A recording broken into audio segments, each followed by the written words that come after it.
Hello and welcome to episode 2 of the Iglucast. On today's episode we're going to look at our most anticipated games for 2015. Today I'm joined by Gareth Gray and Michael Ritchie, both from Iglu, and I'm Jason Purdy, your host. So before we get into the games, Gareth returned from Pocket Gamer in London last week and he probably has words to say. I do have words to say. Yeah, Pocket Gamer, it was the second year in a row I've been with Johnny from Iglu. It's an interesting event. It's a 2-day event held in London. I think they have other ones in sort of all over Europe, but we've only been to the one in London. It's mobile only, so sort of very much dominated by iPhone and iPad, and the most popular type of games out there would be sort of freemium games, but there are premium games seem to be a bit more prominent than they were last year, so I don't know if that's maybe changing. The Very Big and Deep Pitch is a competition they have there where you basically speed pitch to journalists. You get to pitch to 4 tables worth of journalists and then you get through to the next round, and a couple of games that came first and second in that competition are actually quite interesting. Number 2 was a very simple game called Tin Drops. It's free on iOS up until the 1st of February and we were just playing it there. It's quite addictive, it's very simple. It doesn't really have any explanation other than there are dots and you can either touch them or slide, and you have to try and keep up with it and score points. It's a fun game, but the game that won was by Ludosity and it's called Progress. It's an iPad game and it was actually very cleverly done. It's the sort of game that you don't need a tutorial for, because all it was were vague instructions on a screen and you had to follow the instructions. So it starts off, put 1 finger on the screen, you put 1 finger on the screen, you complete that and it goes on to the next screen, 2 fingers, and then the next screen, and it progresses to slightly more obscure things. So one instruction would just be la la la la la. What it's trying to do is get you to sing into it. There's one that just says act like a horse. You actually have to jump up and down, pretend to be a horse, and the iPad then moves. It obviously uses the gyroscope to sort of detect motion and then moves on, and apparently it goes on quite indefinitely with ever more obscure sentences. So it's something very different. I can see why it won. It's the sort of game that's very easy to pitch in 4 minutes because you just give it to people. You give an iPad to the journalists and they pick it up very quickly. So those 2 would be the games, and it kind of ties into what we're saying today, games to look forward to. I think Tin Drops is already out. It's free until the 1st of February, as I say, and Progress will be out apparently very soon, apparently February time. So just 2 games to look out for on iOS. And yeah, there was a good Northern Irish presence at the Pocket Gamer. Quite a few companies went out, more than ever before, so it's a good event, and it seems to have grown a lot. It's a nice place, and they have a lot of free beer. So Perfect. Yeah. That game Progress sounds a lot like that game Bounding, the dancing one on iPhone and iPad. It's a bit of a ballet one, Yeah. Ballet. It's a bit strange, but apparently it's a lot of fun. Yeah, it's just something a bit different. It's quite nice. It's almost like a party game in a way. You would sort of, it's a bit, not to file it along with other games, but something like SingStar or Guitar Hero, where you can get in a group of people and sort of pass around the iPad or pass around the guitar and play. It's very fun. You don't need to be a gamer to enjoy it. No, absolutely not. Perfect. Well then, will we start looking at our 2015 games then? What we're most looking forward to? Absolutely. Who wants to go first? You should go first. I should go first. Yeah. Okay. One thing I'm not looking forward to start off with is Evolve. Okay. Because it's had so many betas and alphas, and I played it probably 4 or 5 times now, and it's just lost all appeal. Yeah. It was great fun. I played it at EGX last year with the whole setup, like everyone with headsets on playing on PCs, and I played as the monster, and I won, so it's probably why I enjoyed it. But playing it since then, playing online with strangers, just the feel and the teamwork's not there, and it just feels like it's dull. Yeah. It's the kind of game you need to have like a team of like 4 or 5 friends dedicated who play it regularly, and it's not the kind of game for me. It feels like a first person shooter for like fans of Dota or League of Legends, like an arena based game, and it's just not my cup of tea really, and I hate it for that reason. Strong words. Strong words. I haven't actually played it. You gave me an alpha code, I remember back last year, but I downloaded the alpha and it never actually worked for me. I never got into a game. The servers just didn't seem to work, so I never actually got to play it, but it does seem that they've been marketing that game for a very long time. It's almost like I expect it was out sort of 6 months ago, because I think they sponsored a couple of shows, like, you know, when they have little sponsorships before the show comes back from the adverts. They've done that for about 12 months. And it just when you have things like that, it tends to be for games that are already out, so I'm almost sick of it already. I do like the concept, I think I like the idea, but it almost feels like it would fit better as a game mode within Call of Duty or Destiny or something, where one person has, you know, all the heavy weapons and then there's 4 other people going around with just primary weapons trying to kill it. But it's, as I say, I haven't actually played it up. If there was a demo I would play it, I won't be pre-ordering it. I think that's the problem with so many alphas and betas. I've played it enough that I know I don't want it, and I think there's a lot of people who do that, and it'll probably hurt their sales that they've given you such a chance to check it out and say, no, it's not for me. I'd say that's the general issue with like early access stuff in general. I have loads of games that I will never probably play once they're finished, just because I've been put off because they're buggy now. The thing is, when you have so many games to play, you'll try something in early access, but you won't go back when it's actually released. If it's ever released, you'll kind of be like, oh, that's out. No, I'm finished with that. Yeah, it's too much exposure early on. Back in my day when I was young, part of the excitement of the game was actually sort of waiting for launch day, and you still have that for certain things, but even Destiny, I mean, there was a lot of anticipation for it, but I'd already played the alpha and beta. I'd already played the first 2 hours of the game. I almost got annoyed that I had to play it for a third time when the game came out, so I think I'd like to see it where games actually just use that anticipation again, where obviously they have to test it, especially if it's a massively online game. They have to test servers and things, and it's very difficult to do that within a controlled environment. They need to do it with the public, but I don't know, maybe just purposely design levels for the beta and then get rid of them for the actual full game, if you know what I mean. So there is still that anticipation and surprise. Whenever I played the Destiny beta, I found it strange that what you played was exactly how the game started. I thought there'd be more than that, and it was kind of very disappointing. Especially since you couldn't carry characters over to skip the start. And it's not a game with a lot of missions anyway.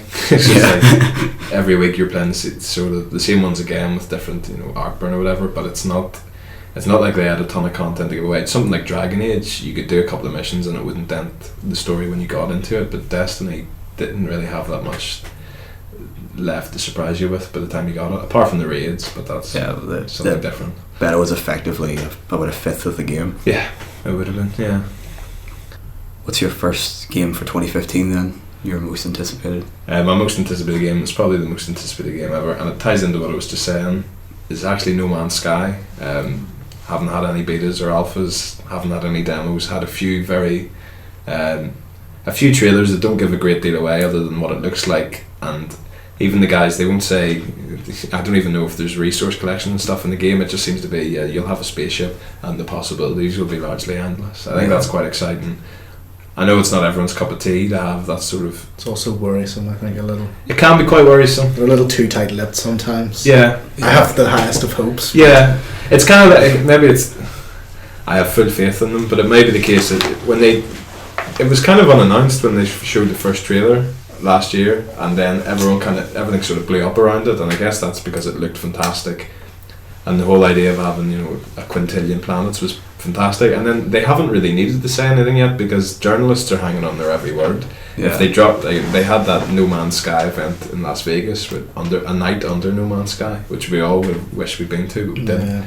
So things like that, very very closed and there's a lot of mystery around it, which is nice. Hopefully it'll deliver. I think it will, but I appreciate it's not everyone's cup of tea, but I like that sort of game. It seems a sort of game where I could spend a lot of time in it, as long as it's not so minimalist as to have really no... I like a bit of a grind. I want to feel like I'm progressing and stuff, but I just love the idea of like endless exploration in a nicely generated world, and I really have high hopes for it, and I really hope it delivers. I think it will. I'm confident. I heard you're supposed to be able to upgrade your ship and upgrade skills and stuff. So but I guess what's the purpose of it? You know, it's supposed to be aliens and trading and some sort of antagonist. I think or antagonists. You expect some sort of in-game economy of some sort, but it's can I play with my mates? Is that a thing? They don't seem to have confirmed it. You'll be playing in the same universe, but it's so big. What are the chances I have a feeling that the multiplayer is asynchronous. Yeah. Okay. I think I remember hearing that they intend to put it in, but it won't be out for the initial release. Well, I guess that's fair enough. I don't mind that so much, but Just I have a lot of questions about it. I guess it's really difficult to talk about because we know so little. But that is why it's my most anticipated game of the year. I think. It's hard not to be cynical about it because 2014 was a year of disappointments really across a lot of games, and it's hard not to think it's going to be the same. But they've very so optimistic much. person. I think I may be continuing that theme in that Star Wars Battlefront is mine. Oh, that could be a good one. And it could be so good and it could be so disappointing. It's because Battlefront, especially with the whole like Battlefield 4 and Hardline's not looking great, or that beta they had a few months ago was lackluster to say the least. It's a nice way. I loved Battlefront 2. I loved it. I loved being Darth Vader and going around slaughtering rebel soldiers. Even the very and big Luke Skywalker and jumping in the thing and taking down like an AT-AT on Hoth and stuff. That was all great. So they can do that with the graphics of Battlefield. Yeah, because I think the big question is is it first person or third person? I was feeling it because how would you do first person Jedi's? Yeah, it'd be like a bad Skyrim mod. Well, you never know. Yeah. I would say they would do both. Like maybe when you get in a vehicle, it goes third person, but I quite like the idea of like force choking someone in first person, start like throwing them off the edge of a cliff or something like that. But what is it? Sorry, this is complete ignorance. I've only recently seen the fucking Star Wars films, but is it just like Battlefield only set in the world and the lore of Star Wars? Yeah, well, no, the original Battlefront 1 and 2 were like third person shooters, and they were based around like multiplayer. Yeah. So you were playing a soldier in a battle that was in most of the movies. So all the big engagements like on Endor with the Ewoks and Hoth and all that sort of stuff. Cool. And the second one they introduced, you could play as like the big characters, so Luke Skywalker, Darth Vader, all that sort of stuff. And then they put all the clone things in as well. That's pretty sweet. So if they could take how Battlefield works as well, it works well, and put it in Star Wars, I'm all in. It's a recipe for success. Yeah. As long as they deliver, it could be brilliant. The Battlefield, as long as we don't have any big server issues for months on end. Naturally they will. But I don't think they'll make that mistake again. Because Battlefront 2 was really technically impressive as well in the PS2, especially with the online. Not that it really and the big worked, space battles as well. Yeah, there was a map where you could go into space and then go back down to the planet, couldn't you? And that was on there was the PSP one. They brought out later. Yeah. They put that in, and then they cancelled the third one, which was supposed to be on like PS3 and everything. And it had all this cool concept artwork of like Jedis that don't like only fight hand to hand, like they don't even have a lightsaber, or ones that have like swords made out of metal that somehow can't be cut by lightsabers or something. And like a Ben Kenobi who was on the dark side, and he was wearing like long black robes and force lightning and stuff. So the concept art came out, but the game didn't. Yeah, I remember seeing there was like someone took the code and tried to show it to people to try and get interest, but it didn't really pan out. Cool. Well, I'm also really excited for Bloodborne, which looks amazing. Yeah. Have you guys played the Dark Souls games? I tried my hand at Demon Souls way back when and got my ass kicked several times in a row, and then, as I usually do when I'm bad at games, just go, I'm not playing this anymore. This is crap. I haven't played it's the game's fault. but everyone who's ever played it has recommended it. See, it's on my list. It does seem like one of the things I need to go back to play. Yeah. But I have too many games to do with that, so it's on the end of a very long list. Yeah. Well, I probably put about 400 hours into the first Dark Souls and 100 into the second, and Bloodborne just looks like it's completely polishing the gameplay, because they were always felt really basically badly put together. Like the first Dark Souls was hard because it was badly made, essentially. The combat was like really sluggish, and the combat was slow, and that was what made fights difficult. Yeah. And I played a bit of Bloodborne at EGX, and they've really polished the combat. It's really fast paced, and the animation's really good and everything. So it'd have to be guns. Exactly. But it feels like the same kind of formula, but just a complete rejuvenation of it, and it looks great. It's just a shame it's on PS4 only, because I have an Xbox. Nah. Well, my housemate has the Xbox. I have the PlayStation. If I'm on No Man's Sky, I'm going to buy the PS4. It's come out on PC. Yeah. Not initially. Ah, good. I'm pretty excited about the Dark Souls 2 re-release as well. Scholar of the First Sin on Xbox One and PS4 and PC. Cool. It's coming out in like See, I'll probably April, get that because it's on my list, and if it's one of those ones where they remake a game, but because I haven't played the original, then it makes perfect sense to buy the remake. Yeah. But apparently I've always been told Dark Souls 1 is the one to play, so it may be very few old games that I will go back and play, but that may be one of them. BioShock was the only other like series I went back to start with, but I think Dark Souls, from what I've heard, like no one's ever said a bad word about it. So and it got the Prepare to Die edition that like polishes stuff and adds DLC and tidies things up a bit. So it's worth checking that out. Cool. Way back to you then for your next game. Yeah, and I'm stealing this one from Michael, but it's Metal Gear Solid 5 Phantom Pain. As a Metal Gear Solid evangelist, I simply can't wait for it. I loved Ground Zeroes last year. I thought people give it stick because it was only so little of a game, but to be fair, it was only £20 for a PS4 game, and I still played it for 10 to 15 hours. I think that's perfectly fine value wise. It looked fantastic. I really enjoyed the gameplay in it. I can only assume that Metal Gear Solid 5 is largely just a full game with that in it, with obviously a lot more story. The story in Ground Zeroes was deliberately quite short. Yeah. And it was I think it was just bridging the gap between the Peace Walker story and 5. It was 2 years ago the trailer came out for Phantom Pain. It wasn't known as Metal Gear Solid 5 then, and it's just, I love the way Hideo Kojima does everything, like the air of mystery that he does around sort of releasing his games, and you see things in a trailer that just poses 1,000 questions and offers no answers and stuff like that. I can't wait to just play it and plow through it. It's one of those games where I'll get on a Friday afternoon and it'll be done by the Sunday morning. It just has to be done like that because God forbid I go on Twitter and somebody spoils something or ruins it for me. So it's just don't go on Twitter. That's my solution to that. Easier said than done. Yes, no, I can't wait for it. It looks fantastic. The only thing I'll miss is David Hayter's voice, but I've kind of got over that now. I wonder if that's why they put out Ground Zeroes in the first place, just to sort of condition acclimatise you to it. Yeah, it's just like changing the branding a bit almost. His voice was iconic. It was just one of those things. I like the fan theory that he's going to be in it as Solid Snake at the end. Yeah. And it'll go the full loop back to the original MSX games. We can only hope. That would be really interesting. I wouldn't be optimistic about that, but it would be fantastic. The timeline works out? Yeah, I think the chronology, it does actually, it could work out. And that's what I love about all the theories that crop up. They're all kind of plausible because in Hideo Kojima's world, it's like when you play Metal Gear Solid 4, spoiler alert. It's like you always thought when you were playing Metal Gear Solid 1 in the mid-90s, it would be amazing if I could control Metal Gear Solid instead of just fighting it.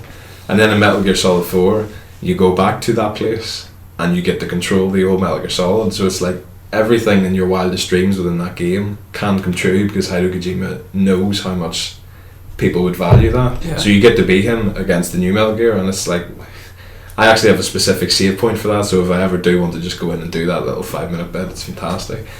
So all those little bit, like, you just can't put anything past them, and you have every right to have the highest expectations for any new game in Metal Gear Solid world. It's just fantastic. So yeah, that. Plus, it's going to be open world like GTA, and that really excites me. A nice freedom. Yeah, it's really interesting to see what they'll do with it. Yeah, how they'll take it forward with that. Plus, you get a horse you can hide on. Which it's silly, but it's fun. Yeah. It is silly. Only Snake could hide on a horse.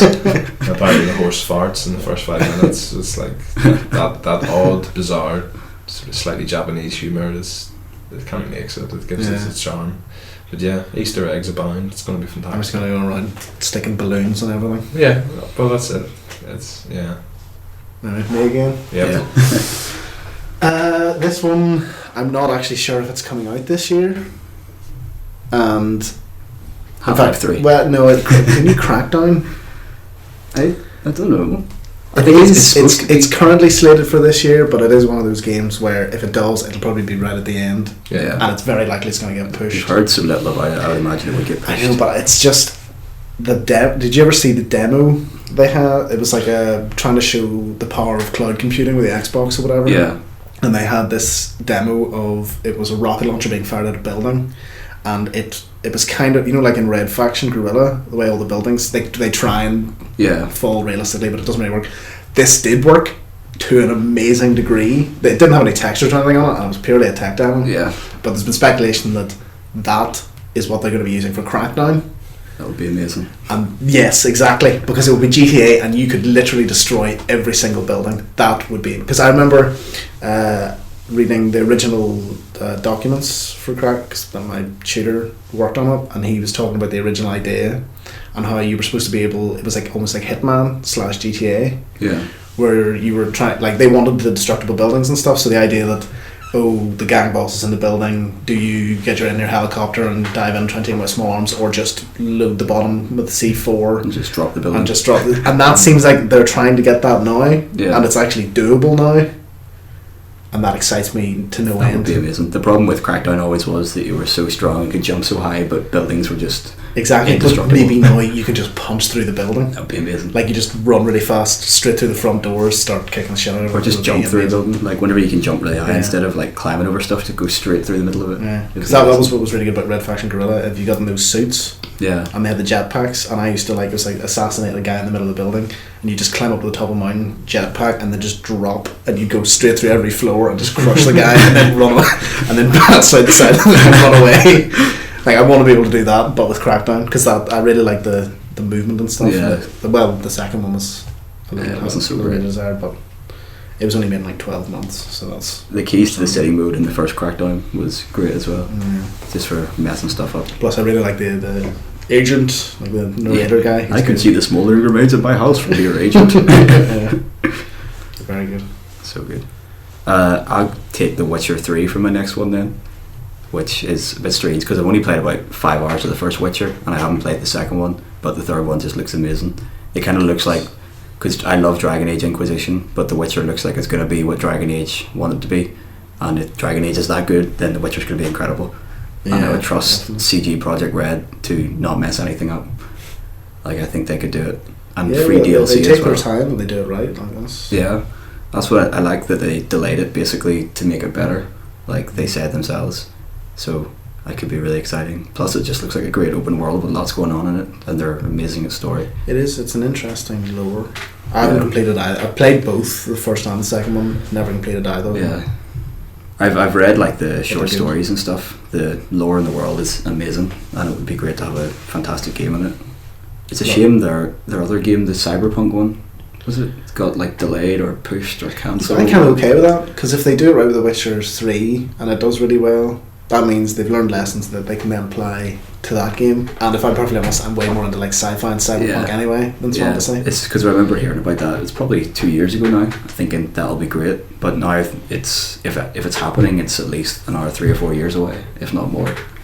Because I'd say they'll finish The Witcher and then go on to it. Yeah, they've probably got a small team doing something, I would guess. I'll talk about that in our 2018 predictions. Exciting nonetheless. Back to you, Gareth. Hopefully you'll talk about a game that we have all played. I should be more prepared. But no, Final Fantasy 15, I anticipate it. I don't know if it's something that's going to... I don't know how excited I'll be about it, like the day before release type of thing, but it does look fantastic. I've always enjoyed... I'm a bit of an oddball in that my favourite Final Fantasy is 12 for some unexplained reason. It was actually the first one I properly played from start to finish, and I loved it, and that was years ago, and ever since then I've gone back and I've played 7 and I think I've played most of them, but I'll always look at a new Final Fantasy game and I'm always interested to see what it is. The trailer looks brilliant. I think I like the earthly setting. It may not be Earth exactly, but I quite like the real world sort of things mixed with, you know, big dinosaur looking things and odd looking robots with medieval armour that sort of run around. I like the way they had like the convertible in the trailer, like driving past this giant turtle dragon thing. Yeah. It's kind of an interesting aesthetic. It certainly looks good. I don't know if it beats Chocobos, but it's up there in terms of quick travelling, but I don't know, it's just one of those games I'll be keeping tabs on, and hopefully see a few reviews before it comes out, and if there's a demo or whatever, I'll play it, and if the game comes out, I might get it if I'm not playing anything at the time, or else I'll just probably wait a few months and get it a bit cheaper. But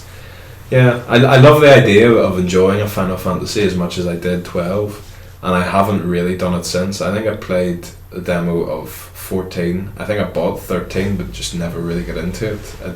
I don't know, it's just so slow and like cumbersome to play. The controls didn't work for me, and the battle mechanics weren't anything.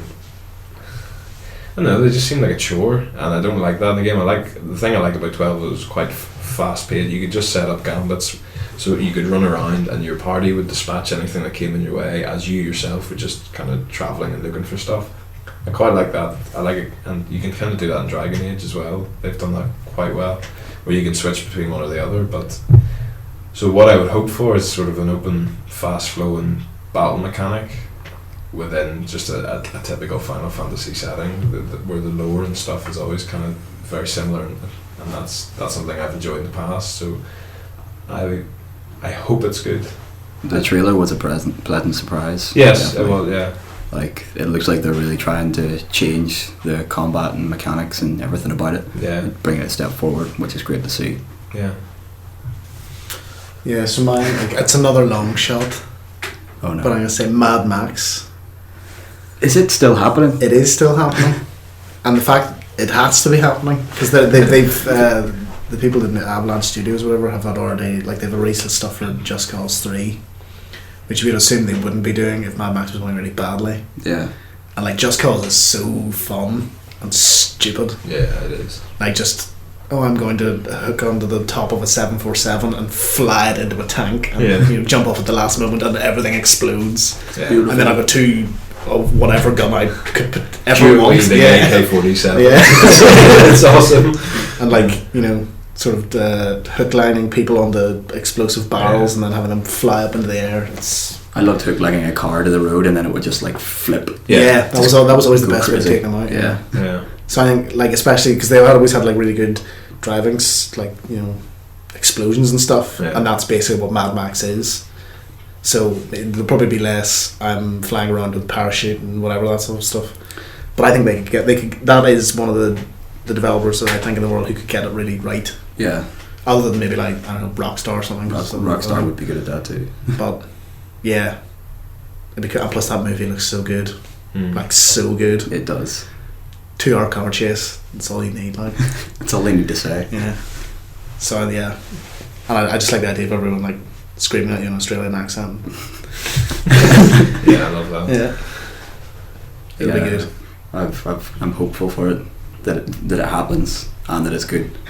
Yeah, well, no, like it has had demos. It's like clue behind door stuff at like E3 and things. Like I've heard people talking about it on like other podcasts I listen to and stuff. So it exists.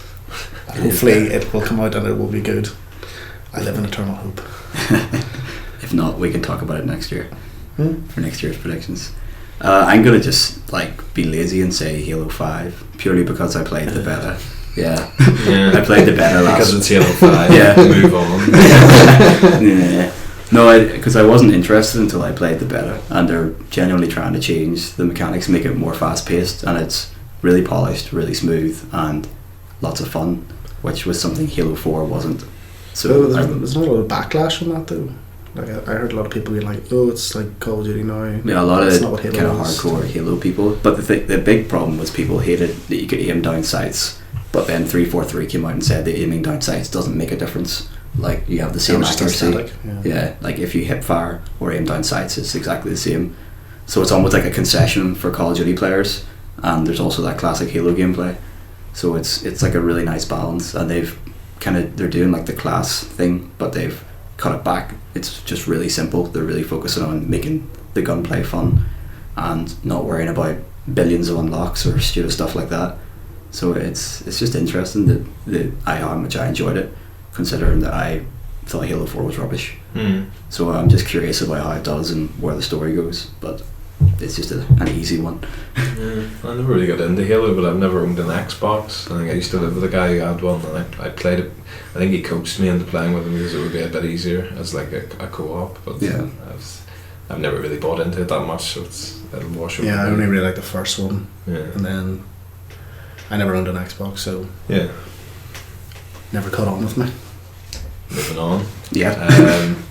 I'm just going to steal another one from Michael's list because I kind of run out of them, but it's a game that's sort of was trailered a lot when before the PlayStation 4 came out, and it looked brilliant then, and it's kind of forgot about it for quite some time. The Division, the Tom Clancy, not the Tom Clancy game as such, but based on Tom Clancy's thing. That was my next one. Good.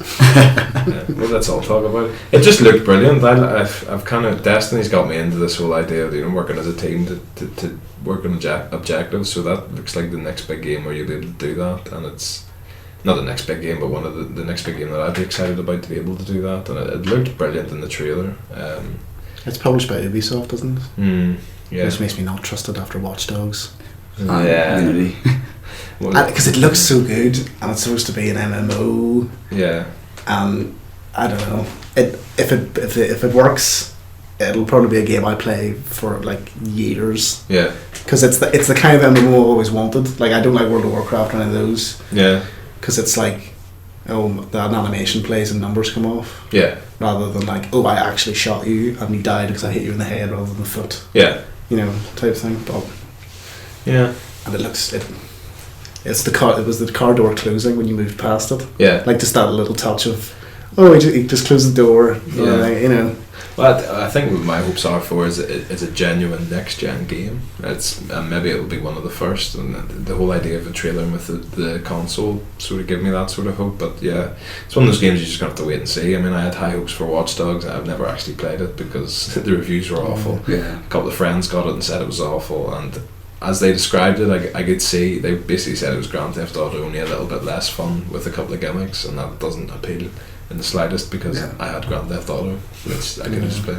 So yeah, I anticipate it. I'm excited for it. But it's one of those ones I'll just keep an eye on as opposed to going ahead and pre-order. Hopefully it'll deliver on all the promises that Destiny didn't. Yeah, I feel like don't criticize Destiny. Destiny is perfect. No, but yeah, it's just it could be brilliant. I guess that's it. When you're talking about anticipating games, you get your hopes high, and then just let them be destroyed if the game comes out and it's awful, or you'll be ecstatic when it's brilliant. I think especially after this year, I'm a lot more cautious than usual. Yeah. Being that there were so many games that promised the world, and didn't. I think the only good example of anything that came close to next gen was Shadow of Mordor, and it just kind of came out of nowhere. Really. Yeah, that's right. Like everyone was sort of like, oh yeah, that'll probably be okay, whatever. Yeah. And then it turned out to be amazing. Well, all the games, everyone was like, this looks class, or just sort of like the. Yeah, I think it's because it's the first full year of having the next gen consoles, but at the same time, a lot of them are PS3 games that just look a little bit nicer. Yeah. Like Destiny's a PS3 game. Watch Dogs was a PS3 game. It's just so hopefully next year we'll sort of move away from that and move forward into next gen games genuinely. But it could be another year before that actually happens. So yeah, I think we're all right to be a little bit apprehensive about things, but I feel like I'm just pleasantly surprised now if something's not bad. Yeah. Like it's just the point where you expect everything to be terrible, when it's not, you're like, oh, yeah, that's nice. I might buy that. I think that's what gets me about No Man's Sky. It's like the procedurally generated thing. I don't think it necessarily had to be a next gen game. It's just the fact that they're at least trying something different. So it's not the hardware and the amazing graphics and stuff that actually sells that game. It's just the fact that it's a little bit more original, and you can buy into that a lot easier. That's not to say it'll definitely work or anything, but you could buy into that a lot easier than a big developer coming out with the next MMO or the next RPG game and stuff, where you've every right to be cynical about it. Yeah. Because the fact is we've had great MMOs and great RPGs, and they will be judged by that standard. I mean, I played 10 hours into Dragon Age, and I constantly thought this is kind of like a not as nice Skyrim, which came out sort of like 4 or 5 years ago, and I've bought into Dragon Age now, but still, I think if I had to pick between the two, I'd pick Skyrim, and that's not really what I want from a PlayStation 4 game. Yeah. So No Man's Sky kind of offers a break from that, where it's, if you want to be cynical, you could compare it with maybe Eve or something like that, and Elite Dangerous. Elite. Sorry, it's more. Yeah. With the combat, I guess. I don't know. I think we're very cynical, but with good reason. Yeah, we've been burned. we've been 2014. We've been hurt before. Yeah. Well, I've got total confidence in, which is the new Batman. Excellent. Because as far as Rocksteady's going, they haven't missed a goal, as it were, and it looks so good. Like so good. It looks amazing. And the other ones, no, I'll just gush. It'll be so good. And you get to drive a Batmobile now. Yeah. I don't know how the Batmobile stuff's going to work, but when they showed it and the actual videos, it looks amazing. Yeah, but no, I was listening to that. Apparently, like, say you there's a building in your way, instead of driving around the building, you can eject out, fly over the top, and then hit the button, and it'll drive around, and you go straight in. It's stupid, but it is stupid, Batman. Yeah, but it'll be Batman, so much. Yeah, like, of course. It's just a pure Batman touch. Yeah, but it should be like that. There was like that little puzzle where you had to get in the Batmobile to like pull open a gate or something. It's just stupid. Yeah. It's like Batman doesn't have a gadget that can break the gate down. It's like, tie to the Batmobile and pull it off a wall. I know. I love the combat. Like, it's especially they always have those. It's like one moment in the game where you get attacked by like 70-80 guys. Yeah. And I remember just always replaying those sections, trying to pull it off perfectly. That's why so then you can do the slow walk away. Like everyone's decimated, and it's like not a single one of you touched me. 80 guys with broken legs just rolling around the floor. That's why I really love the combat challenges in the old ones. Oh yeah, they were great great. Fun. Yeah, really good. So if it just delivers more of the same with new shiny battles, it's got a good heft to it almost. I always remember that in the first one. There was that moment, there was the room full of poison gas, and there was one guy who's like, "Oh, help me!" And you go over and he's like, you pick him up, he's like, "Oh, thank you, Batman," and then he just lamps him one right in his face, knocks him out. It's like no mercy. He was hanging off a ledge. He just pulls him up. He just punches him in the face. Punches him in the face. Just knocks lays him on the ground. I'm looking for more moments like that. Yeah, it's just fun. Just pure Batmanness. Yeah, well, you feel like Batman. That's the magic of those games. Nothing can touch you if you're good enough. Yeah. I think probably my next one would be Hyper Light Drifter. That little sort of indie. They say it's a mix between Legend of Zelda: A Link to the Past and Diablo, which are two fantastic games, and it just looks too indie to function. Like, it's all chiptune music and like pixely graphics and stuff. Is that a spaceship one? No, it's like you're like a little guy with a sword and a cloak, and you're running around and there's robots, and it's like top down perspective and stuff. Okay, right, yeah. So I'm thinking of something else. But I take it, it looks really good, but you don't know anything about it, so we can't really discuss it. Halo 5? Yeah. Back to Halo. Back to Halo 5.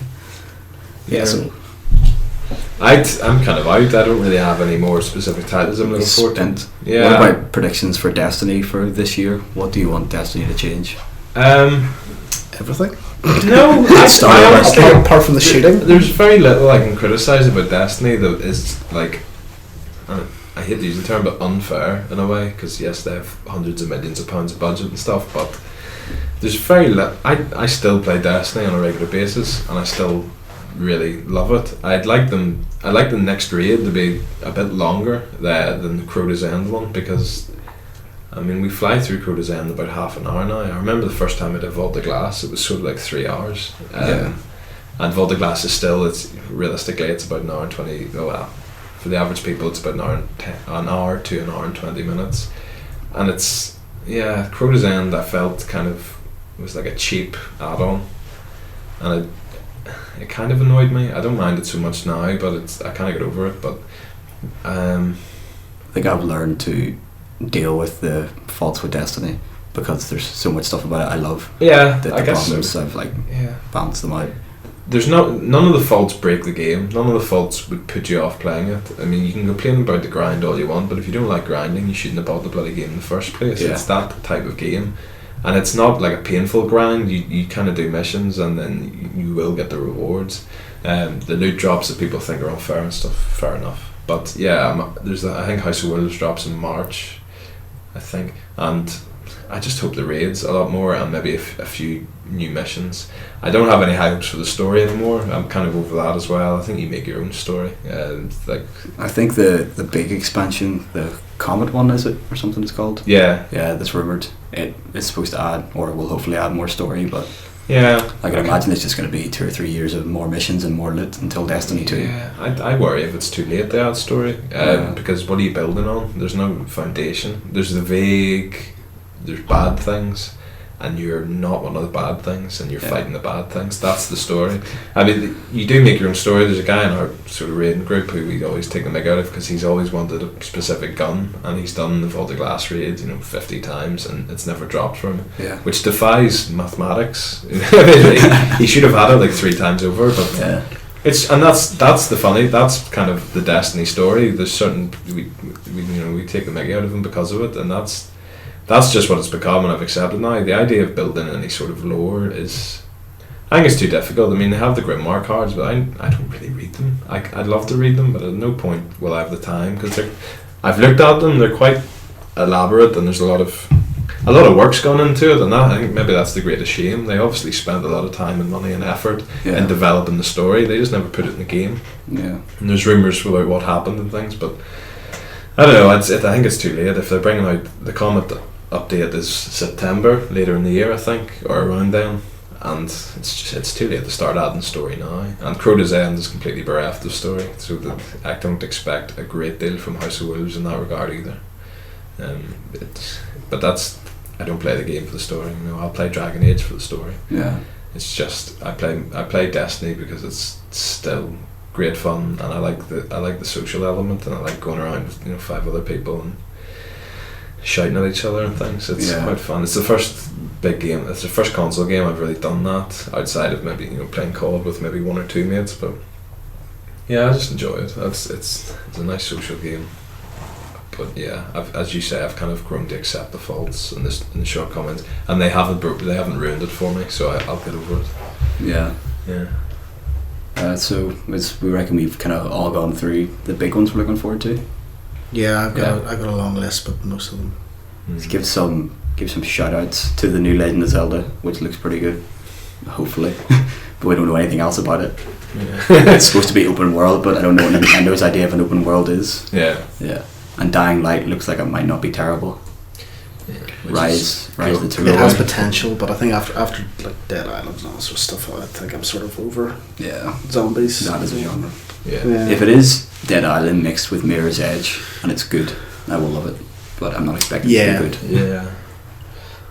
Cautious. I mean, I always have high hopes that an indie game is going to come out of the blue and actually just blow people away, because it's the companies who maybe can't afford all the publishing and marketing spend, but actually just put the time and love into actually developing something wonderful, and that's always going to be the case. You're going to get 2 or 3 cracking games like that, and they'll probably only cost like a tenner or something on PSN or Xbox Live, and so those are the ones that always generally excite me. I hate the sound so bloody miserable and pessimistic, but generally the majority of big titles, as wonderful as they look and sound, I just don't really get into anymore. I don't even bother watching all the trailers.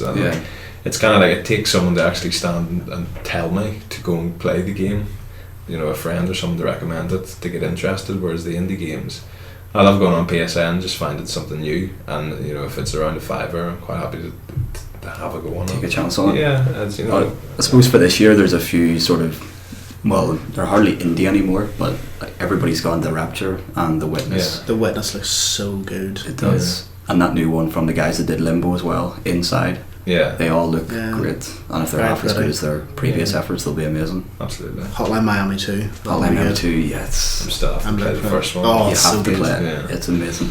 I do have it. It's got the kind of, but I don't know, some quote. Someone said it's got a soundtrack that's good to murder to. What did you want? The soundtrack is very like the soundtrack to Drive, actually. It's kind of like Drive the video game in a lot of ways. Well, that's a very good way to sell it. The magic of the way that game's plays out is that as you're going through, it's fast paced, and you get your score going up all the time the quicker you kill people, and you get the sort of driving beats and stuff, and you're like, you're like fucking murdering everyone. But then once you get to the end, it forces you to walk back through the environment, and it turns off all the music, and the score goes away, and then you look through and realise what you've done. It's just sort of like, I killed all these, I slit this guy's throat with complete and utter glee at the time. And it's so like a little bad now. Like instant, when you die, you're just straight back in again. Like it's like literally continue, hit the button, the music restarts, and it's just so fast paced, because it's actually quite tough. And it's almost almost like Super Meat Boy or something, where you have to just figure out the patterns and but too looks good because you can dual wield guns and shoot two directions, which is good. And in the masks as well are really cool. They give you different power ups and stuff. Yeah, it's really interesting. And I quite like the story. I don't really know what was going on, but it was more interesting than like. I couldn't complete the second last level, so I never actually finished it. Really? I was shit at it, and the cretin I am decided to like. I said I'll come back to it eventually, and then never did. So at least you don't like. I know some people would be bad at a game, and they'd just be like, "This game sucks." No, it's a good game. Yeah, I'm the terrible one. Yeah. At least you can be objective about it. Yeah. It's worth. My damn hands don't move fast enough. It's worth finishing it, or at least like watching the ending on YouTube, because it's really interesting where it goes. I hate doing that though. No, you can't do that. You can't do that, but if you're never never going to suffer some more. I gotta earn it. Yeah. Earn the victory. Yeah. But that's another one. I can't think of any other indie games really that we should be watching out for. I have one, Helldivers, which is not all that well known. And it's I saw it was like a quick look on Giant Bomb or something like a year ago, and I haven't really heard anything about it since. But it's just like it's like a top-down isometric 4-player thing, and I really like the initial screen is like you're running around on the ship, and then you all have to get on in your pods, and like you pick your mission, and then you go and pick your weapons off racks and stuff, and then all 4 players have to get in their pods, and then you all hit the button at once, and you get fired onto a planet. So then the loading screens are like, and then you smash into the ground, and then you're immediately in like some sort of alien world, either being attacked. There's like bugs type enemies and cyborgs, robots or something. And it's like a top-down shooter. But the main thing is that it has friendly fire on all the time. Oh no! So the whole point is that you actually have to coordinate. Yeah. Because then watching it was like, like if you want to call in like a new weapon, or you can call in like mechs and stuff, you can get in. Like you earn money as you're killing people and completing objectives. Yeah. But the problem is that they can then come and smash into the ground. And like there's just a video of like a guy's like, I'm calling in the big guns, and then the thing just lands and kills all of his 3 teammates. It's like, and then he gets swarmed because they're attacking from all sides, and people are accidentally shooting each other and stuff. Awesome. Like it looks super chaotic, but is it PC? I think PS4. Awesome. Don't hold me to that because I can't remember exactly. But it looked just like really. What's it called? Helldivers. Helldivers. Awesome. PS4, PS3 and Vita it's coming to. Sounds good. Yeah. Suits me. I really like the look of it. Q4 2015. So, Q3 2016. Absolutely. Yeah. The new game from the guy, hang on, there's Helldivers there, it looks really nice. Yeah, it's got a really sort of like... It looks awesome. Clean art style. Yeah. Yeah. The new game from the guy that did Gunpoint, Tom Francis, looks really good as well. Still haven't played Heat Signature. I think it's kind of like faster than light, but you can go, like you walk about inside ships.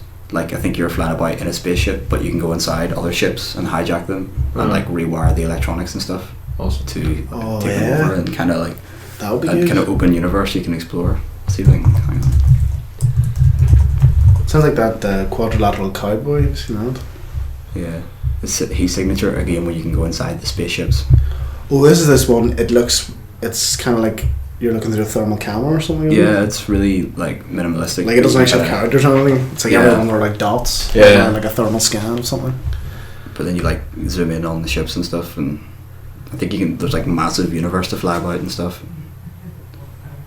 Awesome. Anyway, I realised we're watching a video on an audio format. Yeah. It just doesn't work. Trust us, it looks amazing. It's what they do. It looks really nice. I'll describe it exactly in words. So I think that we covered everything that's happening in 2015. Absolutely. Tune in next year for our next podcast. For a review. Yes, to see if we agree with what we said. Yeah. We'll play it back and just tell ourselves to shut up. You don't know anything. If half the games didn't come out. They're all been delayed. If we're still doing it, like at the end of next year, we should re-listen to this episode and review our thoughts. Absolutely. Like, we were so naive. Yeah. So young. Or if everything was wrong, we can maybe just release it again. Yeah. Yeah. 2016. Let's put out the same podcast again. Yeah. Being far too cynical. Yeah, but that's not our fault. We've been conditioned this way. Exactly. They made us like this. Blame Ubisoft. Yeah. And Bungie. Screw you Don't guys. blame Bungie. Leave them alone. Leave Bungie alone. They've had a tough year. Yeah. That's with episode 2 of the Iglucast. Thanks very much for listening, and if you have any questions or suggestions, you can email us. It'll be on the website, or tweet at us and shout at us because we're wrong, because we probably are. But until next